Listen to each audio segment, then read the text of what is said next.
These two committed crimes on another level. They were inspired by some of society's worst criminals, and they took great pride in what they did, so much so that they kept a diary that they would later show off to the police. They felt they didn't fit into society, so they created a fantasy world for themselves. They called it Ashmore. It was a kingdom built on blood, death, and power. In it, they weren't outcasts or loners. They were royalty. He was the Dark Prince, and she was Lady Blackmore. And to rule this dark domain, they needed souls, real ones. In April 2011, a young, kind-hearted man named Michael Van Eck met Shanae Van Heerden through a dating app. She seemed sweet, quiet, and just a little different. She invited him on a date to a cemetery. What happened next was not a love story, but horrific crimes that would shock a nation, and the couple were more than willing to show the police exactly what they had done. This case shows a truly psychotic and extremely dangerous perpetrator, and then entering a relationship with someone who lets you indulge in those sinister fantasies can become deadly very quickly. I'm not sure I've seen such a lack of empathy in a case before. But before we dive in, if you find this video fascinating, then please drop it a like and leave me a comment below. And if you are new here, then please hit the subscribe button and consider following me on Instagram. It all really helps. Thank you. This video is created solely for educational and documentary purposes. It does not endorse or condone the criminal actions described within. On the morning of Sunday, April 3rd, 2011, a silver Peugeot was found abandoned at a taxi rank in Welcome. The engine was off, but the keys were still in the ignition. To the security guard who spotted it, the sight was oddly familiar. In a city with a notoriously high crime rate, cars were often dumped after being stolen, and so this was sadly not so uncommon. He reported it to the police. When the officers arrived, they ran the place. The car hadn't been reported stolen, so they assumed it had been taken in the night, and the owners were just not aware of it yet.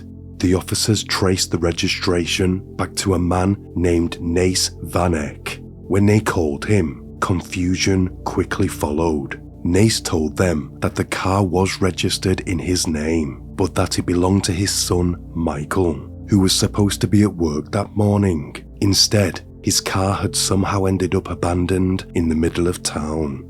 Back at the Van Eck home, Nace and his wife Henriette looked out at their yard. Michael lived in a detached flat on their property, and they could see that the car was not there. Something wasn't right. Henriette grabbed a spare key. She walked over, knocked on the door, no answer, so she let herself in. Inside, everything appeared normal. No signs of struggle, nothing broken or out of place. Still, she felt uneasy. She called Michael's mobile. It rang once, then went straight to answer phone. So she called his work, and his manager, Barnard Kruger, told her that he hadn't come into work that morning. That's when the panic set in. Henriette began calling family members. She rang Michael's sisters, but no one had heard from him. No texts, no missed calls. It was as if Michael had simply vanished. As the hours passed, with no word from Michael, the Van Eck family knew that something was terribly wrong. They contacted the police and reported their son missing. Officers arrived at the house to investigate further. Michael Van Eck was the only son in a family of 5 children. With 4 sisters, he was the heart of the household, especially to his mother, Henriette. Unlike most young men his age, Michael didn't care for wild nights out or drinking in clubs. He preferred quiet evenings at home, dinners with family, and watching sports. He was grounded, kind, and easy to love. Athletic and focused, Michael held a black belt in karate and had always been determined to build a life through hard work. He graduated from Welcome High School, then pursued a career in industrial electronics at Tulsa Technical College, where he excelled. His talent and commitment earned him an internship at Beatrix Gold Mine, one of the city's biggest employers, where his supervisors quickly noticed his potential. His grades were high, his work ethic was exceptional, and he was on a promising path.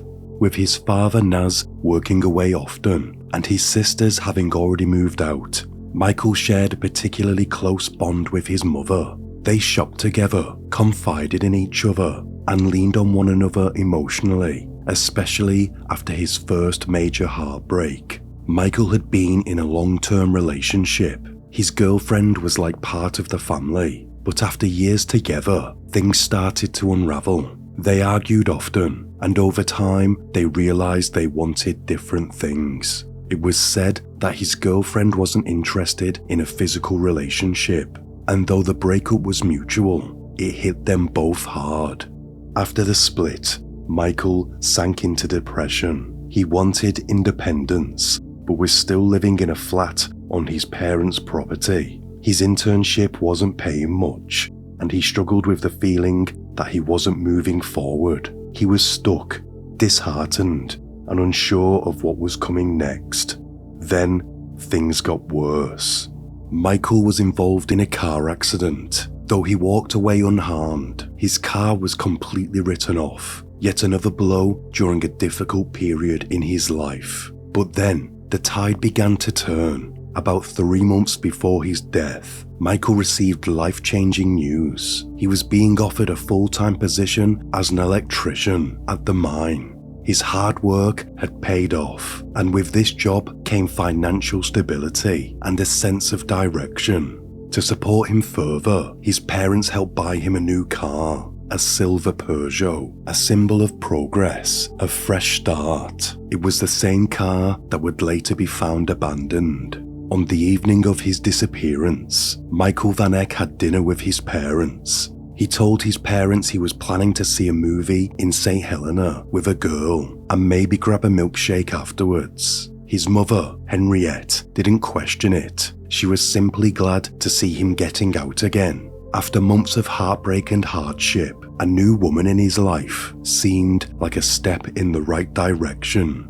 After dinner, Michael went to get ready. At around 9 p.m, dressed and in good spirits, he said goodbye at the front door. Henriette saw him off. "Be safe," she told him. "See you later, Ma," he replied. But as he drove away, Henriette noticed something odd. He turned in the opposite direction of St. Helena. She found it strange, but assumed he was taking a scenic route and didn't think much of it. The following morning, on April 3rd, 2011, the worry began. Michael hadn't come home, his phone was off, and police escorted the family to the taxi rank, where his car had been found abandoned.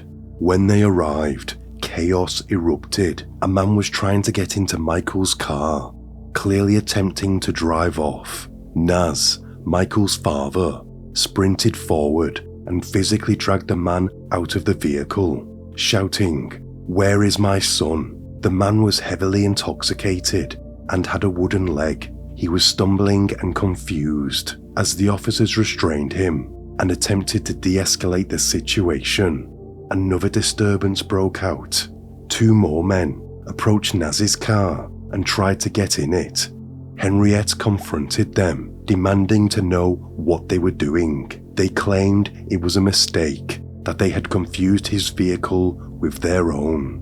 This was Welcome, a city with a high crime rate, but even for this area, the situation was spiraling into madness. While officers questioned the drunk man, Naz and Henriette inspected Michael's vehicle. What they saw stopped them cold. Blood smeared on the inside door handles and was also spotted on the outside. There was no denying it. Something terrible had happened. The man with the wooden leg was arrested and taken into custody. At the station, police asked him why he had tried to take the car and what did he know about Michael Van Eck. He claimed that a friend named Tabo had called him and asked him to retrieve the vehicle and take it to a petrol station on Long Island. Police quickly tracked down Tabo, but when questioned, he denied everything. He was confused and clearly distressed that his name had been dragged into the situation. For now, it was all the police had to go on. Had these two men tried to cover up a crime, or was there more to the story? Back at the Van Eck home, Michael's sister, Natasha, phoned Henriette with a message. Barno, Michael's supervisor, was at the house. He needed to speak with her immediately. Henriette left the taxi rank and returned home. When she arrived, Barno didn't hesitate. "We need to go to the graveyard," he said. No further explanation. Henriette and Natasha got into the car with him and began the drive. On the way there, the truth started to unravel. Barno explained that Michael hadn't been fully honest the night before. He hadn't been going to the cinema. He had met a girl online and she insisted they met, of all places, at Welcome Cemetery. Michael had confided in Barno beforehand, saying he felt uneasy about it. Barno agreed. He said it was strange and unsettling, and he advised him not to go, but Michael went anyway, and now he was missing. Barno felt guilty for not saying something sooner. Now I want to jump back just a few minutes earlier, where a group of graveyard workers were beginning a shift at Welcome Cemetery, which was due its quarterly review. They were cutting the grass until they noticed something horrific. A trail of blood ran up the path. It was about 100 meters long, and it led towards a large, dark pool. At the center of it, a blood-soaked t-shirt lay crumpled and torn. The sight was chilling, and the two men knew that something brutal had taken place. One of the men reached for his phone to call the police, but before he could dial, a car burst through the cemetery gates, kicking up gravel as it skidded to a stop. Two women and a man jumped out. It was Henriette, Natasha, and Barno. They ran towards the groundsman, frantically. "We're looking for Michael," Natasha cried out. Henriette stopped dead in her tracks, her gaze fixed on the blood-stained path. Her eyes followed the gruesome trail to the shredded fabric in the dirt. She ran to it, dropped to her knees, and clutched the t-shirt in her hands. "It's Michael's," she sobbed, and then she collapsed, broken, cradling the last thing she had left of her son. Shortly afterwards, police brought both the man with the wooden leg and Tabo to the cemetery. "Where is the body?" one of the officers demanded. The working theory was simple. There was too much blood at the scene for Michael to still be alive. His body had to be nearby. Officers and cemetery staff began checking the most recent graves, hoping they would find what they feared. Still, there was nothing. One officer turned to the man with the wooden leg, grabbed him, and forced him to look at the bloodied shirt. "Where is the body?" he screamed, and that's when the man cracked. He confessed that Tabo hadn't called him. There was no plan to move the car. He had been out drinking all night with two street workers. When he passed the taxi rank, he saw the car sitting there with the key inside. He simply thought it would be an easy way home. There were no lies left. Police believed him. Whatever happened to Michael, this man hadn't been a part of it. But police still believed the body was nearby. A K9 unit was brought in. The dog was given Michael's bloodied shirt to track the scent. Officers instructed the Van Eck family to stay in the car. They did their best to offer some kind of hope. "He's not dead until we find a body," they told them. "Try to stay positive." It only took 10 minutes. In a shaded part of the cemetery, beneath a tree, the dog stopped. The grass had been disturbed recently. Police moved quickly. The area was cordoned off, and officers began to dig, carefully, not knowing what they'd find. What they uncovered was worse than what they had imagined. Beneath a shallow patch of dirt, they found Michael's jeans, blood-soaked and folded neatly, lying on top of his remains. His body had been dismembered. His head was missing, as was his right arm and left foot, and both legs had been crudely amputated at the knees. The pieces had been stacked together, hidden beneath the jeans. The torso was naked, brutalized, and already decomposing. Officers tried to shield the family from what they found. They warned them not to approach, but Naz refused. He pushed past them and made his way to the edge of the grave. One look was all he needed. He recognized the skin tone, the body shape. It was his son. There was no doubt. Henriette was frozen, devastated. Their son, the boy who had never harmed anyone, who was so full of promise and potential, had been butchered and buried in the graveyard by someone who had no mercy. Why? That was the question no one could answer. As police began photographing the scene and collecting evidence, the Van Eck family was left standing in silence, staring down at what was left of their son, having only just begun to grasp the scale of what had happened to him. But this was only the beginning. The head was still missing. The killer was still out there, and what lay ahead would be darker than anyone could imagine. Now the focus shifted. Who had done this to Michael, and why? Investigators began asking the Van Eck family a critical question. Did Michael have any cash on him that night? Henriette explained that her son had just cashed in his paycheck, so yes, he was carrying a large sum. Could this have been a robbery gone wrong? But if that were the case, why the brutal dismemberment? Michael's phone records confirmed he never left the Welcome area. That narrowed things down. It gave officers hope that his killer might still be close. And then there was the female, the mystery woman he told his mother he was meeting for a movie and milkshake. She hadn't been mentioned before, not to family or friends. The last number he called was unfamiliar to everyone, and investigators believed that it belonged to her. They called the number, but no answer. It went straight to voicemail.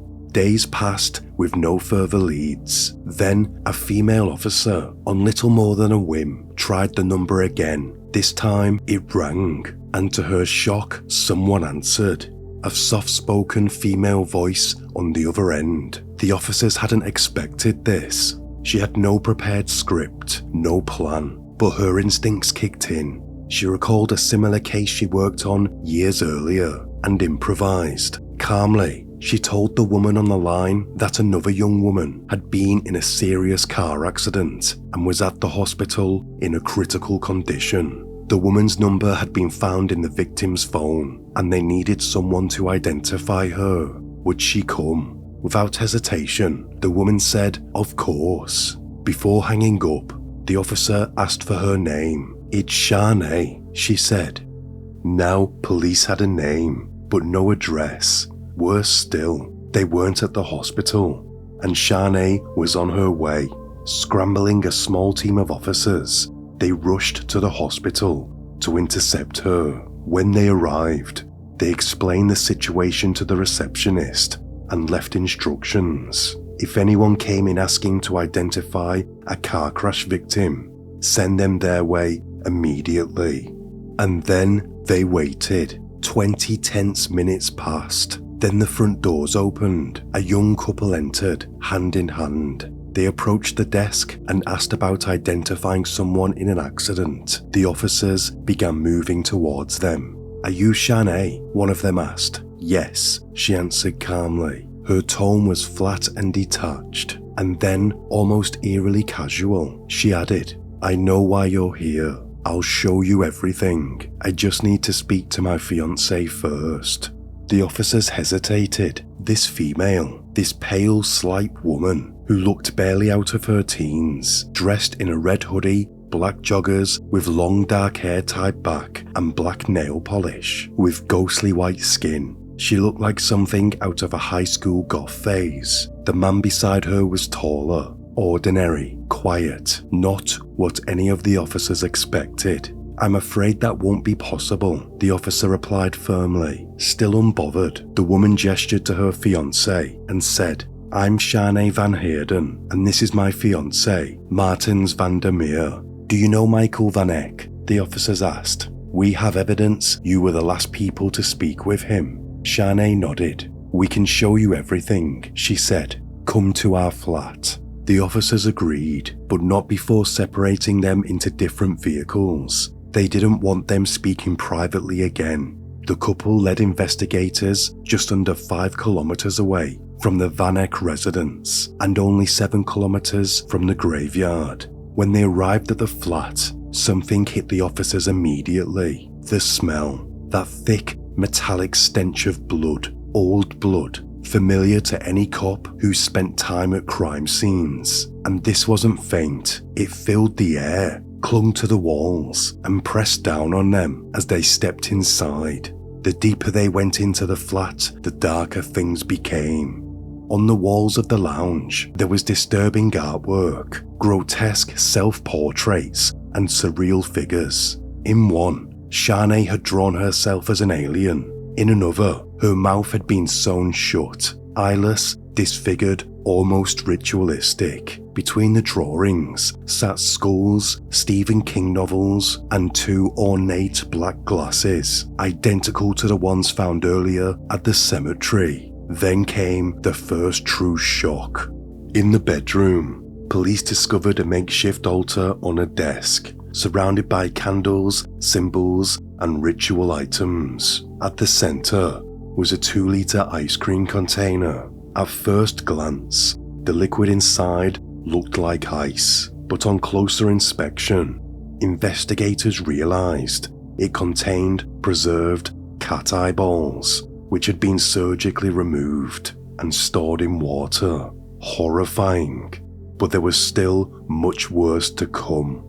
Back in the lounge, the search continued. Inside a dresser, police uncovered books on serial killers, female murderers, and ritual crime. Several volumes dedicated to Richard Ramirez, the infamous American serial killer. A fake business card, printed with Shanae's name and a fabricated title under the Department of Forensic Psychology. Its address was Richard Ramirez Road. Again, another nod to the serial killer. It would later turn out Shanae had a huge fascination with him. In one cupboard were personal belongings of Michael Van Eck, his glasses, wallet, work ID and keychain, alongside a newspaper clipping detailing his disappearance. But there was no cash or valuables, just relics of a man that they had taken. They also found a handwritten checklist that was made by Shanae. It read, razor blades, surgical stitching thread, black plastic bags, nails, hammer, rope, a blouse. This was seemingly what they had used for the murder of Michael and shown clear premeditation. When asked about the items, Shanae calmly and without hesitation shown them some of the items from the checklist. She pulled out a neatly folded white dress from her bedroom drawer, and it was soaked in blood. Then, from the cupboard, she pulled out a small box of surgical scalpels. Many of them were still stained with blood and hair. When asked what they were used for, Shanae said, "We used them to cut off his face." At that moment, no one in the room had yet realized Michael's face had been removed. The full extent of the mutilation was still unknown, but everything changed when Shanae's mobile phone was forensically examined. They found photographs and videos capturing the morning of April 3rd at around 10:30 a.m. In them, Shanae was holding Michael's skull, carefully peeling the skin from his face. Her hands, her bracelet, her watch were all clearly visible in frame. There was no doubt this was her and this was real. Still eerily composed, Shanae led officers to the kitchen freezer. Between bags of frozen vegetables, she pulled out a plastic bag and gently placed it on the counter and said, "His face." It was terrifying. It was cut with great care. The nose was still perfectly intact, and you could still see the stubble on his face. The mouth had been sewn shut, and he had a cut on the right corner of his mouth. which had also been sewn shut. Then came 2 more containers filled with liquid. His eyes and his ears, she said bluntly. They looked like blobs of jelly in salt water. Above the fridge, they found a jar labelled with a handwritten note, the spawn of our street working. Inside was the cash they had stolen from Michael after killing him. Soon after, Martin entered the room and casually said, "That's not all the money. We used some to buy shovels. Digging a grave with spoons was difficult." The couple were calm, too calm, almost unsettlingly helpful. At the flat, they didn't hesitate to answer questions or allow police to look around. They were cooperative, even cheerful, like hosts showing guests around a dinner party. But then, one of the officers noticed something strange in the garden. Freshly dug earth, a raised mound where there shouldn't have been one. "What's that?" the officer asked. Martins didn't flinch. "That's where we buried the rest of the body," he said casually. "I'll dig it up for you if you like." And with that, he grabbed a shovel and began unearthing the final pieces of Michael Van Eck. One of the police officers, stunned by the surreal moment, lifted the camera to take a photo of Martins mid-dig. As he lifted his camera, Martins turned to the lens and smiled. He posed as if he were proud. There was no remorse in his face, only detachment. Soon, the bin bags began to appear, one by one, pulled from the earth like something out of a horror film. The smell was unbearable. Officers laid out a white sheet on the grass. Piece by piece, the remains were placed on top. There was the missing hand, the arm, the foot, and then the head. It had been grotesquely mutilated, the ears cut away, and the face flayed entirely, a lifeless mask of horror. But now, the picture was whole.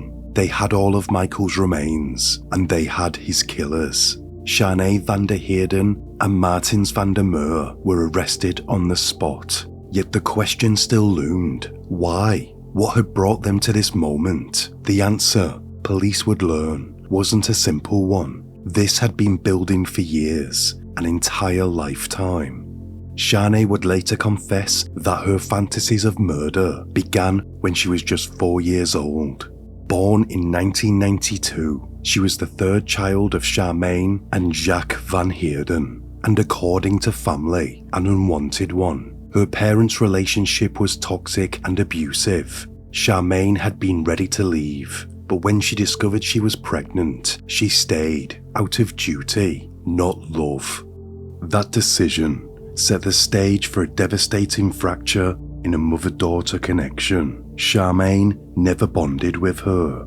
It was Jack, Shanae's father, who raised her in the early years, but when the parents eventually split up, custody fell to Charmaine. By then, the damage had already begun to take root. As a child, Shanae displayed disturbing behaviour. She didn't draw flowers or stick figures.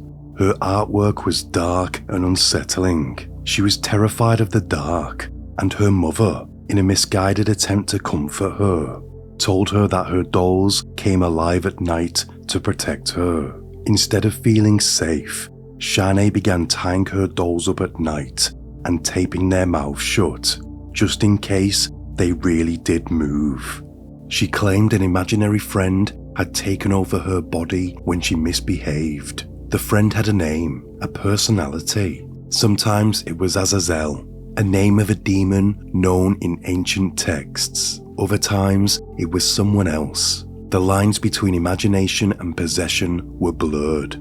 Her stepfather tried to redirect her energy. He took her hunting, thinking the discipline and structure would help, but the opposite happened. Shanae became obsessed, not with the hunt, but with what came after, with skinning, with peeling things apart. By age 10, she was collecting roadkill and dissecting it in secret. She even began skinning the rats they fed to their snakes, just to satisfy a need she couldn't explain. Eventually, her mother had enough. Charmaine was disturbed and overwhelmed, and sent her daughter to live with Jack.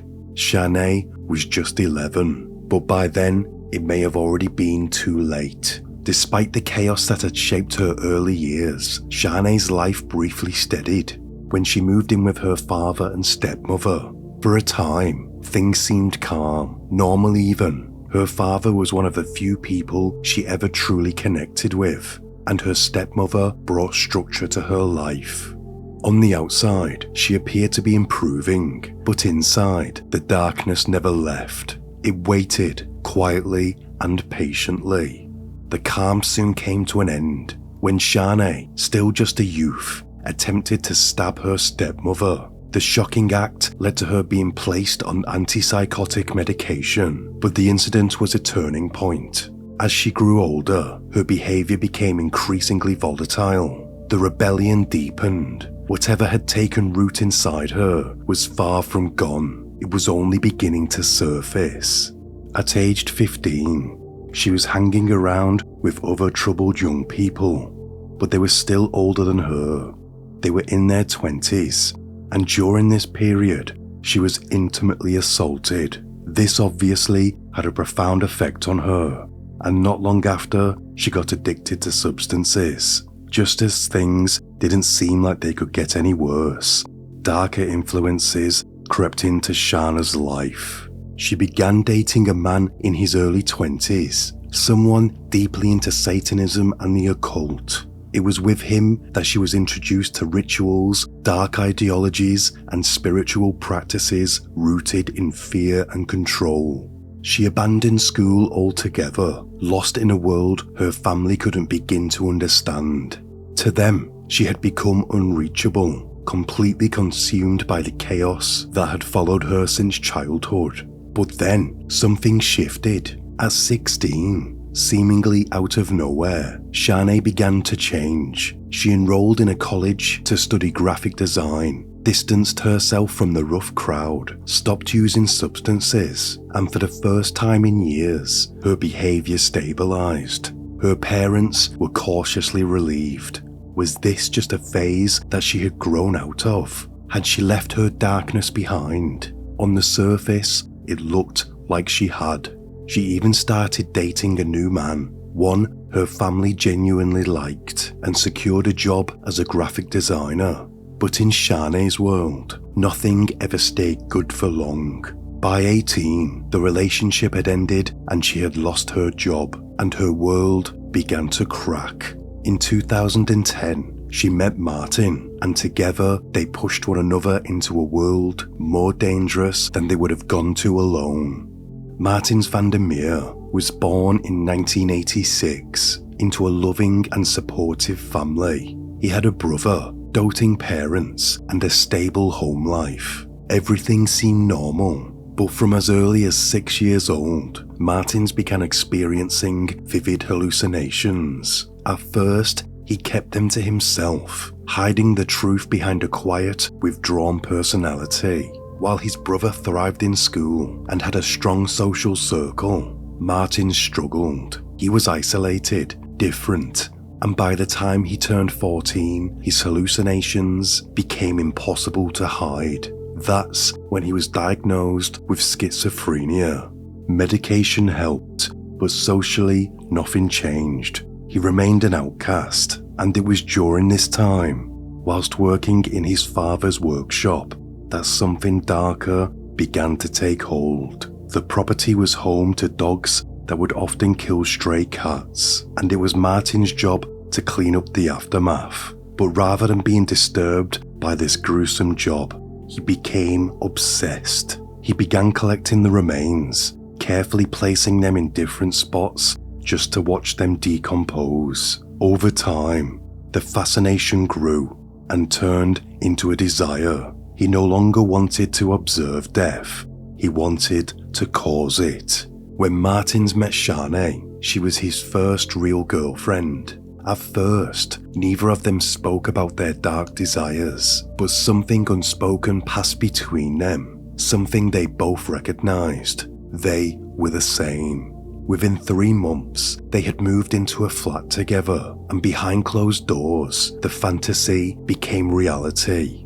They began to share their deepest thoughts, constructing an alternative world they called Ashmore. In it, they were no longer Martins and Sharnay. They became the Dark Prince and Lady Blackmore. Rules of this macabre universe were inspired by their obsession with the occult, serial killers, and shows like Dexter. They believed that by murdering someone inside a graveyard, the victim's soul would wait for them in Ashmore, where they would rule together for eternity. They began keeping a murder diary and carried out rituals in cemeteries, rehearsing what they would one day do. Their texts to each other became more disturbing. One read, "Today we start planning our escape from this wretched world. Sad old life. We shall have new lives. These pathetic humans will kneel and tremble before us. Blood will stay in our path, and we can be happy. Finally, we can be free." Sharnay replied, "I have waited eternities for that moment, where the past kills itself only to spawn a new, demented future in which we can be ourselves." Now the next part contains animal abuse, but it's important to the story. But if you don't want to hear this, skip along 30 seconds. Their fantasy was growing darker, more consuming, and they were ready for a test. About 2 months before the murder of Michael Van Eck, Martins brought home 2 cats. Shana later admitted she struggled watching him kill them. She didn't enjoy the act of killing. But after they were dead, she skinned them, and she was thrilled. It was a trial run. Not long after, they visited an animal shelter and adopted a kitten. Photos recovered later shown the tiny cat resting calmly in Sharnay's lap. At first glance, it was a tender image, but the next photos were horrifying. It showed Sharnay smiling while holding the kitten's skull, its furless remains preserved in containers and stuffed into the same pet carrier that they brought it home in. Sharnay wanted more. She suggested they adopt a dog next, but Martins refused. He said he loved dogs, likely because of his childhood, working around them with his father. So, instead, they skipped straight to what they had always truly wanted, a human victim. They tried driving around at night, looking for someone vulnerable, but 2 months passed and they found no one. It wasn't just fear. Neither of them were particularly social, and approaching a stranger felt too risky. Then, Sharnay had an idea. She would use a dating app, and this time they would not be practicing. Within just a few days of creating her dating profile, Sharnay had already connected with Michael. They messaged back and forth for 2 days. Sharnay was flirting and reeling him in, getting past his better judgment until he agreed to meet her. But this wasn't about romance. Sharnay knew exactly what she was doing. She told Martins that speaking to another man like this was difficult, but necessary. It was the only way to lure a victim. The location of the date wasn't random either. It had to be a cemetery. If the victim wasn't killed there, then their soul wouldn't pass into the imaginary world of Ashmore. That was the belief, so that was the plan. On the night of April 2nd, 2011, Sharnay and Martins left their flat and made their way on foot to Welcome Cemetery. They carried with them several items, a picnic blanket, 2 glasses, and oddly, a few spoons. These were the tools they would use to bury the body. The list of the murder supplies they'd written had finally come into use. Sharnay wore a short white dress to look sweet and innocent. She texted Michael to let him know what she'd be wearing, then turned her phone off, believing that it would stop it from being traceable. Once they arrived, they set up the fake picnic. Then, Martins went and hid behind a nearby chapel. The plan was simple. Sharnay would greet Michael, talk for a moment. Then, when she leaned in to kiss him, Martins would rush out and attack. But something went wrong.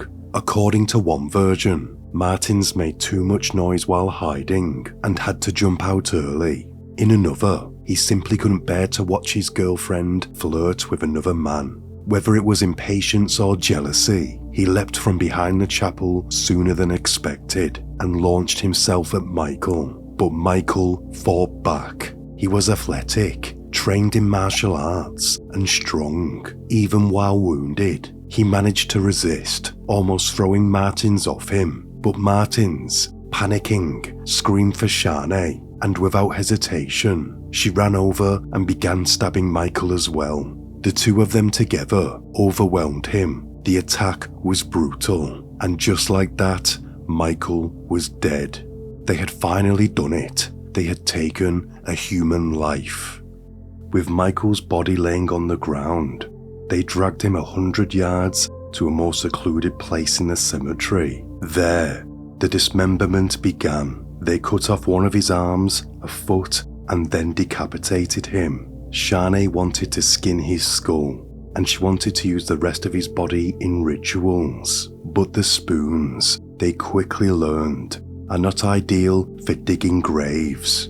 It took hours to scrape out the shallow pit in the cold earth. At one point, a car pulled up nearby, its headlights running across the cemetery. The couple froze, unsure if they had been seen. It was a moment of terror for them, but the car drove off, unaware of what lay just beyond. When they returned to the grave, another problem arose. The hole they dug was too small. Michael's body wouldn't fit, so Martins took the knife again and hacked off both legs at the knee. Only then could they squeeze his mutilated remains into the grave. Afterwards, they loaded the severed body parts into Michael's own car. Martins couldn't bring himself to drive. He was too shaken. But Shanae, she felt nothing. She drove them home like it was any other night. Once they arrived, they hid the parts in their flat. Then, thinking they were clever, they abandoned Michael's car at the local taxi rank with the keys still in the ignition. It was a rough part of town. They figured someone would steal it and erase the evidence for them. After all that, after the murder, the mutilation, the burial, they went to sleep peacefully. No guilt, no remorse, just dreams of Ashmore. The very next day, Martins proposed to Shanae. They got engaged less than 24 hours after murdering and mutilating an innocent man. To them, it wasn't a crime, it was a celebration. Martins even filmed Shanae as she carefully skinned Michael's skull, smiling and posing as if it were in the middle of a photo shoot, not a crime scene. They documented every moment and proudly added it to their murder diary, and they were already fantasizing about who they might kill next and how. Martins posted a photo of the two of them online, the happy couple. Underneath it, he captioned it simply, "Murderers," but no one took it seriously. People thought it was just a bad joke, but this wasn't a joke. It was a confession hiding in plain sight. When the police finally got through to their phone, both Shanae and Martins knew it was over, but instead of running, they stayed. They had a backup plan. Each of them had sewn a pill into their clothes, a final escape route if things became too much, but neither of them used it. They didn't try to deny what they had done. They confessed freely. They were eager, almost proud. During interrogations, the contrast between them became obvious. Shanae showed no remorse, none. She was cold and emotionless. Martins, on the other hand, expressed some regret. Investigators quickly concluded that Shanae was by far the most dangerous. She refused psychological evaluations, insisting that she knew exactly what she was doing, and she meant it. Martins did undergo psychiatric assessment owing to his previous schizophrenia diagnosis, but it was determined that his condition wasn't the reason for the murder. He had consciously stopped taking his medication, and what had happened was clearly premeditated. He was deemed fit to stand trial. While awaiting trial, officers made a disturbing discovery one morning. They entered Shanae's cell and found blood smeared across the wall, forming an eerie single sentence. Along came a girl. She had slashed ankles to write it, and next to it sat a crude voodoo doll made from bread and strands of her own hair. In court, the sentences reflected their perceived threat to society. Shanae received a 20-year sentence, not life, but in South Africa, life equates to 25 years. Once that time is served, a prisoner is eligible for release, regardless of the crime. However, because Shanae was considered especially dangerous and beyond rehabilitation, a special provision was made. After serving 20 years, she must return to the court and be judged again. If she is still deemed a threat, her sentence can be extended, and many believe it should be. Meanwhile, Martin's shown visible sorrow and remorse during his trial. He was sentenced to life, meaning 25 years. As he was being led out of court, Michael's mother, Henriette, lunged forward and punched him, unable to hold back her fury and grief. Even behind bars, the relationship between Shanae and Martins lasted until 2014. Then Shanae abruptly ended it, saying they had simply grown apart. To this day, Shanae has never once expressed guilt for what she did. In an interview, she admitted that she knew that she should feel something, but she didn't.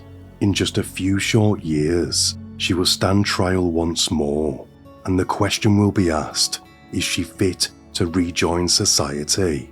Let's hope the answer is no. Thank you for watching. Until next time, stay sane.